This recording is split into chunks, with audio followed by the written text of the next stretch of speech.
नमस्कार दोस्तों, मैं शेख इमरान अहमद आपका लर्न हिंदी एक्सप्रेस चैनल में स्वागत करता हूं। मित्रों, दोस्तों आज हम हिंदी व्याकरण से संबंधित अति महत्वपूर्ण विषय से संबंधित कुछ महत्वपूर्ण प्रश्नों को लेकर आया हूं। दोस्तों, जो आपकी अपकमिंग जो एसएसबी टीजीटी की वैकेंसी आने वाली है, regular high school teacher Hindi की वैकेंसी आने वाली है, ये परीक्षा में इस व्याकरण से संबंधित अति महत्वपूर्ण प्रश्नों को पूछे जाते हैं और उस प्रश्नों को हम समझने का प्रयास करेंगे और उसके उत्तर को सही तरीके से समझने का प्रयास करेंगे।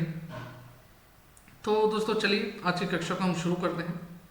यदि दोस्तों आप चैनल में नए हैं तो लाइक, शेयर और सब्सक्राइब करना ना भूलें और पास में जो बेल आइकन है उसे प्रेस कर दीजिए ताकि जो भी हिंदी विषय के संबंधित महत्वपूर्ण वीडियो मैं अपलोड करूं सबसे पहले आप तक नोटिफिकेशन पहुंचाया करें। और दोस्तों हमारे चैनल के नीचे डिस्क्रिप्शन में आप जाइएगा, वहां पर व्हाट्सएप ग्रुप की लिंक, टेलीग्राम चैनल ग्रुप की लिंक और ट्विटर की लिंक दी गई है, वहां से जाकर आप ज्वाइन हो जाइए ताकि जो व्हाट्सएप में और टेलीग्राम में हम जो भी प्रश्नों को महत्वपूर्ण प्रश्नों के संबंधित डिस्कशन करेंगे और सही तरीके से वहाँ पर अभ्यास भी हम कर सकते हैं।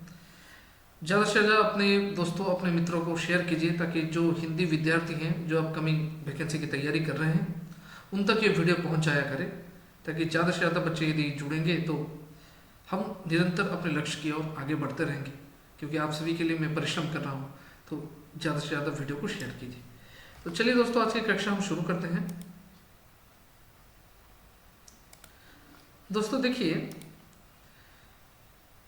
हिंदी व्याकरण से संबंधित समास और संधि से महत्वपूर्ण प्रश्न हर प्रतियोगिता परीक्षा में पूछे जाते हैं और आपकी जो पहले आपकी जो परीक्षा हो चुकी है, जैसे एलटीआर की परीक्षा हुई है या जो भी हिंदी हाई स्कूल टीचर की परीक्षा हुई है, सभी में व्याकरण में से संधि और समास से प्रश्न पूछे गए और आगे आपके एसएसबी टीजीटी की जो वैकेंसी आने वाली उसमें भी पूछे जाएंगे।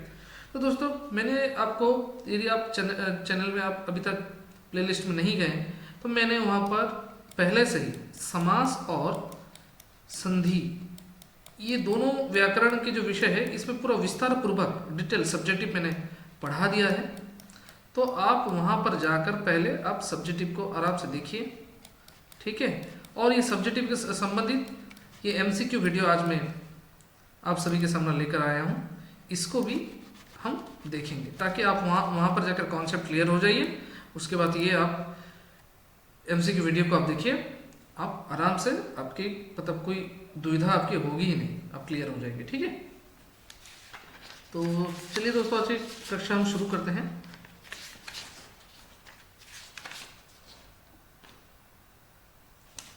देखिए दोस्तों, सर्वप्रथम प्रश्न क्या है? निष्ठुर। संधि में से सर्वप्रथम संधि से हम प्रश्न का अभ्यास करेंगे, उसके बाद समास है, ठीक है। निष्ठुर में कौन सी संधि है पूछा गया। निष्ठुर में कौन सी संधि है? नि धुन ठूर, नि धुन ठूर। इसका दिए हम विच्छेद करें तो क्या हो जाएगा? विसर्ग संधि ना। नहीं, विसर्ग संधि में जब हम विच्छेद करेंगे तो उच्चारण करते वक्त थोड़ा मुख से हवा निकलेगी, ठीक है। तो हम इसका विच्छेद करेंगे तो कैसे होगा? नि धन ठूर, तो क्या हो जाएगा? विसर्ग संधि हो जाएगा ये, ठीक है। थोड़ा उच्चारण करना, थोड़ा रुकने का भाव होगा, ठीक है। तो संधि विच्छेद सही तरीके से हमें विच्छेद करना बहुत जरूरी है। उसके बाद है उड्डयन। उड्डयन में कौन सी संधि है पूछा गया? उड्डयन में व्यंजन संधि, उत्तधन डयन। हाँ, उत्तधन डयन आपको ये याद रखना है। उड्डयन व्यंजन संधि, क्योंकि व्यंजन संधि में बताया ना, पहला वर्ण तृतीय वर्ण में परिवर्तन होगा या पहला वर्ण पंचम वर्ण में परिवर्तन होगा, ठीक है। सुबंत। सुबंत में कौन सी संधि है पूछा गया? सुबंत में व्यंजन संधि है, याद रखिएगा, सुबंत में व्यंजन संधि। आगे सुरेंद्र में कौन सी संधि है?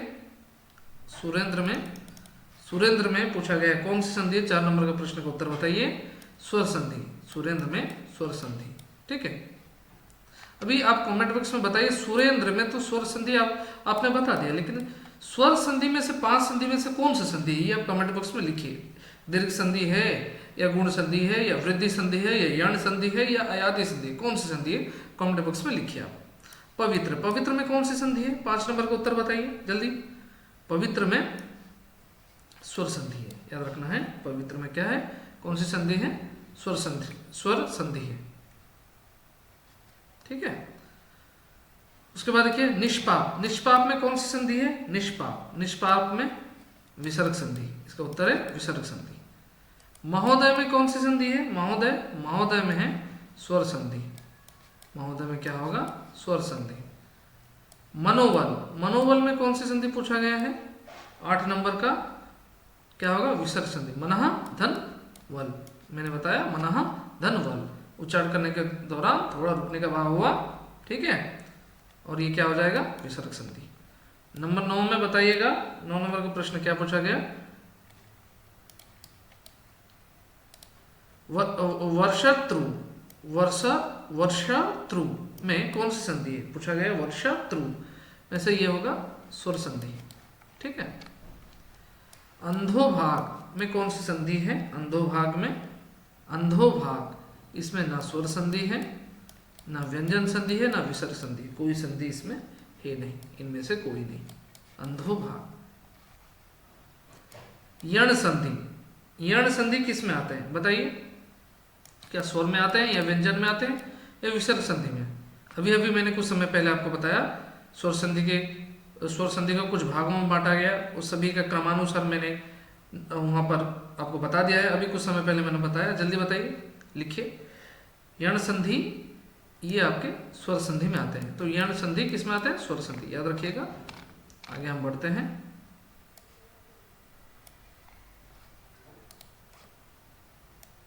देखिए 12 नंबर, व्यंजन के साथ स्वर का मिलन यदि हो तो क्या बन जाएगा? व्यंजन संधि बनेगा, याद रखना। व्यंजन के साथ स्वर का मिलन हुआ तो व्यंजन संधि बनेगा। विसर्ग के साथ, यदि हम यहाँ पर विसर्ग के साथ व्यंजन का मिलन हुआ तो क्या बनेगा? विसर्ग संधि बनेगा। ठीक है। व्यंजन के साथ विसर्ग का मिलन बना, व्यंजन के साथ विसर्ग का यदि मिलन बना, व्यंजन संधि के साथ यदि विसर्ग का मिलन बनेगा तो इनमें से कोई नहीं होगा। यदि व्यंजन के साथ विसर्ग का मिलन होगा, व्यंजन के साथ स्वर का मिलन होने से व्यंजन संधि होगा, लेकिन व्यंजन के साथ विसर्ग का मिलन होने से इनमें से कोई नहीं, कुछ भी मतलब कोई संधि होगा ही नहीं। ठीक है। 15 नंबर का देखिए, व्यंजन के साथ व्यंजन का यदि मिलन हुआ तो क्या होगा उत्तर? व्यंजन के साथ व्यंजन का मिलन हुआ तो व्यंजन संधि होगा। ठीक है, यहाँ करेक्शन कीजिएगा, व्यंजन स्पेलिंग यहाँ पर गलत लिखा गया है। ठीक है, व्यंजन। स्वर के साथ व्यंजन का मिलन हुआ तो कौन सी संधि बनेगी बताइए? स्वर के साथ व्यंजन का मिलन हुआ तो इनमें से कोई नहीं, क्योंकि स्वर क्या है? स्वतंत्र होता है, वो किसकी सहायता लेता नहीं। ठीक है, तो स्वर के साथ स्वर ही रहेगा, व्यंजन नहीं रहेगा। आगे अनुच्छेद संधि विच्छेद हमें करना है, अनुच्छेद का संधि विच्छेद करना है। 17 नंबर का इसका क्या होगा? अनुधन छेद, अनुधन छेद, ये सही है। पृष्ठ संधि विच्छेद हमें करना है, पृष्ठ का संधि विच्छेद। पृष्ठधन ठ, पृष्ठधन थ, ये आपका हो जाएगा 18 का बी नंबर आंसर इसका है। वयोवृद्ध संधि विच्छेद इसका करना है, वयोवृद्ध जो शब्द है इसकी संधि विच्छेद हमें करनी है। 19 नंबर का क्या होगा? वह धन वृद्ध, ये विसर्ग संधि। ठीक है। तल्लीन बहुत पूछे जाते हैं, ये प्रश्न तो मतलब लगभग परीक्षा में पूछे जाते हैं, अति महत्वपूर्ण है, यहाँ पर इंपॉर्टेंट करके लिख रहा हूं मैं। ठीक है, तल्लीन संधि विच्छेद करना है। तल्लीन जो शब्द है ना, 20 नंबर का उत्तर क्या होगा? तत्धन लीन, तत्धन लीन, इसका उत्तर होगा तत्धन लीन। उद्धार, उद्धार का संधि विच्छेद हमें करना है। 21 नंबर का क्या होगा? उत्तधन हार, उत्तधन हार, 21 का ए होगा इसका उत्तर। महिष, महिष का संधि विच्छेद हमें करना है। महिष शब्द के संधि विच्छेद क्या होंगे? 22 नंबर का देखिए, मही धन ईश, ये ईश जो है ना, बड़ी, बड़ी और तालव्य श, मही धन ईश, ये होगा उत्तर। आगे बढ़ते हैं। उच्छिष्ट, उच्छिष्ट, उच्छिष्ट संधि विच्छेद करना है, उच्छिष्ट शब्द का, इसका क्या होगा? 23 नंबर का डी, उत्तधन शिष्ट, उत्तधन शिष्ट। उद्योग का संधि विच्छेद करना है हमें, 24 नंबर। उद्योग का क्या, उद्योग का संधि विच्छेद हमें करना क्या होगा, उत धन योग। 24 नंबर का डी है इसका उत्तर। अम्मय, अम्मय शब्द का संधि विच्छेद हमें करना है तो क्या होगा 25 नंबर का अपधन मय, अपधन मय। उद्धरण संधि विच्छेद करना है उद्धरण शब्द का। 26 नंबर का उत्तर क्या है, उत्धन हरण, उत्धन हरण। मत्योदार्य, मत्योदार्य शब्द का संधि विच्छेद हमें करना है दोस्तों तो क्या होगा बताइए, मतिधन औदार्य, मतिधन औदार्य। ठीक है। पितृनुमति, पितृनुमति संधि विच्छेद करना है पितृनुमति शब्द का। 28 नंबर का उत्तर क्या है, पितृधन अनुमति, पितृधन अनुमति। ठीक है।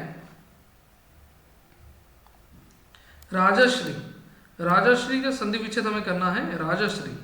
कमेंट बॉक्स में बताइएगा राजश्री।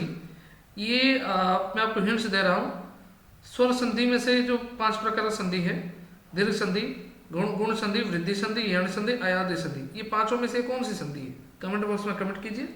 29 नंबर का उत्तर बताइएगा, राजाधन ऋषि, राजाधन ऋषि। ठीक है, 29 का डी होगा उत्तर।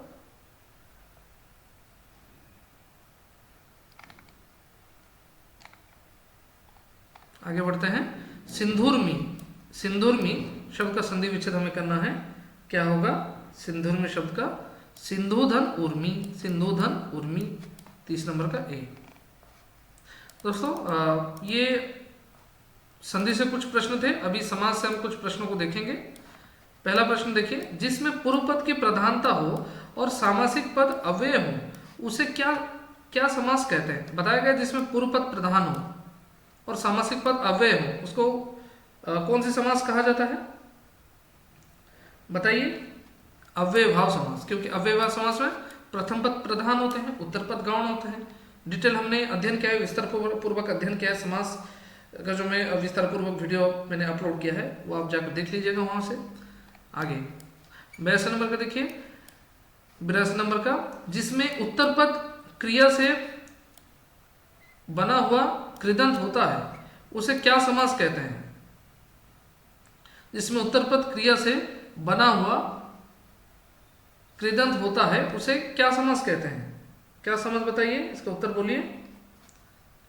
उपपद तत्पुरुष, उपपद तत्पुरुष होगा इसका उत्तर। ठीक है, आगे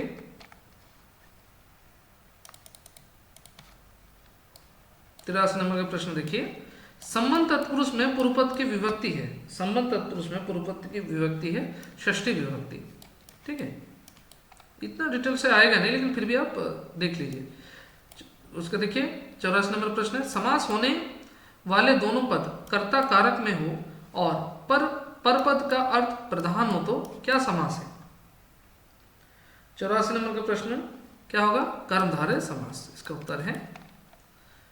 जिसमें पूर्वपद संख्यावाचक विशेषण हो और परपद संज्ञा उसे क्या समास कहते हैं। अति महत्वपूर्ण प्रश्न है, ऐसे ही प्रश्न आएंगे परीक्षा में। द्विगु समास, क्योंकि द्विगु समास में प्रथम पद संख्यावाचक होता है, उत्तर पद प्रधान होता है। ठीक है। 86 नंबर, जिसमें 2 या 2 से अधिक पद समान होते हैं उसे क्या समास कहते हैं बताइए इसका उत्तर दोस्तों। 86 नंबर का द्वंद्व समास, इसमें 2 या 2 से अधिक पद समान होते हैं, मतलब ये दोनों पद ही समान होते हैं, ना कोई पद गौण होता है ना कोई पद प्रधान होता है, तो दोनों पद प्रधान होते हैं, तो इसको कहेंगे हम द्वंद्व समास, द्वंद्व समास। ठीक है। बहुव्रीहि समास में डैश पद का अर्थ प्रधान होता है, बताइए बहुव्रीहि समास में डैश पद का अर्थ प्रधान होता है अन्य। बहुव्रीहि समास में अन्य पद का अर्थ प्रधान होता है, अन्य अर्थात क्योंकि ना इसमें पूर्व पद प्रधान होता है ना उत्तर पद प्रधान होता है, दोनों पद मिलकर तीसरे पद को बनाते हैं, इसलिए बताया गया अन्य पद प्रधान होता है। ठीक है। आगे, कौन सा समास में पहला पद अव्यय या उपसर्ग हो सकता है, इसका उत्तर बताइए। अव्ययभाव समास। ठीक है, अव्ययभाव समास। शरणगत का समास विग्रह करना है, शरणगत का समास विग्रह हमें करना है तो क्या होगा, नवासी का शरण को आगत, शरण को आगत। 90 नंबर, गुरु दक्षिणा का समास विग्रह करना है, गुरु दक्षिणा का 90 नंबर का उत्तर क्या है, गुरु के लिए दक्षिणा। बताइएगा मुझे, ये तो तत्पुरुष समास है। तत्पुरुष समास के कौन से तत्पुरुष है? या कर्म तत्पुरुष है, करण तत्पुरुष है, संप्रदान तत्पुरुष है, या अधिकरण तत्पुरुष है? कौन से तत्पुरुष समास है? मुझे कमेंट बॉक्स में लिखकर दीजिएगा, ठीक है। 91 बताइए, गुणयुक्त का समास विग्रह करना है। गुणयुक्त का समास विग्रह क्या होगा? 91 का गुण से युक्त, उत्तर है गुण से युक्त। पथभ्रष्ट का समास विग्रह क्या है? पथभ्रष्ट। 92 का उत्तर बताइए, पथभ्रष्ट का समास विग्रह यदि हम देखेंगे, पथ से भ्रष्ट, पथ से भ्रष्ट, उत्तर है पथ से भ्रष्ट।